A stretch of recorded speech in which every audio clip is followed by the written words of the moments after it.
Dans le cadre de l'exposition actuelle de la ferme de la Chapelle Point Ligne Plan, l'association Au bout du conte a donné un spectacle mélangeant conte et chant.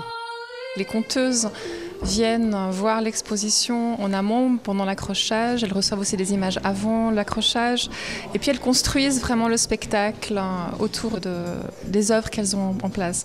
Ce qui fait que c'est une autre manière d'entrer dans les œuvres pour le spectateur et c'est un cadeau pour nous parce que ce sont vraiment des choses inédites.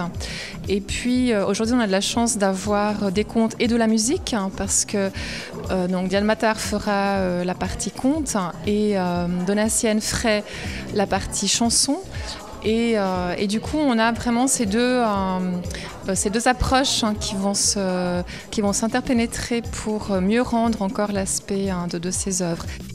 Comment le spectacle s'est-il construit ?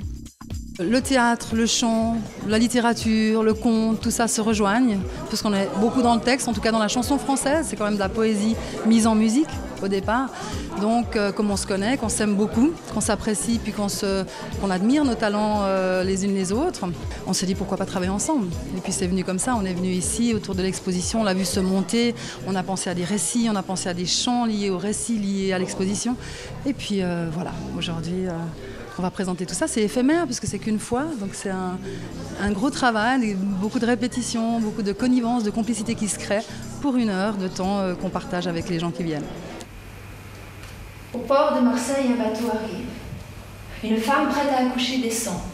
Elle va prendre un bus pour rejoindre Paris et son mari. Au port d'Oran, un bateau arrive et un homme descend. Il fait vite, vite pour rejoindre sa femme, qu'il n'a pas revue depuis la mobilisation. Sous un même ciel d'hiver, sur les trottoirs, deux villes se réveillent. Sous un même ciel d'hiver, sur les trottoirs, un homme et une femme comptent. Les minutes qui les séparent encore l'un de l'autre. La femme arrive à une porte, elle frappe, on lui ouvre. Il n'est pas là, il est parti pour Oran. Un homme frappe à une porte, sa famille lui ouvre. Elle n'est pas là, elle est partie pour Marseille. Mes histoires racontent des histoires de voyage, de rencontres, des gens qui se trouvent et se perdent, des corps éperdus et des goûts d'amour absolu. Des créations uniques à découvrir au gré des expositions présentées à la galerie. Les prochains rendez-vous... Le 8 décembre, là c'est une chose un peu particulière, c'est une exposition en faveur d'une association Genève-Tiers-Monde à Genève et les conteuses vont travailler avec les enfants pour un atelier de jeux qui seront ensuite envoyés dans le Tiers-Monde.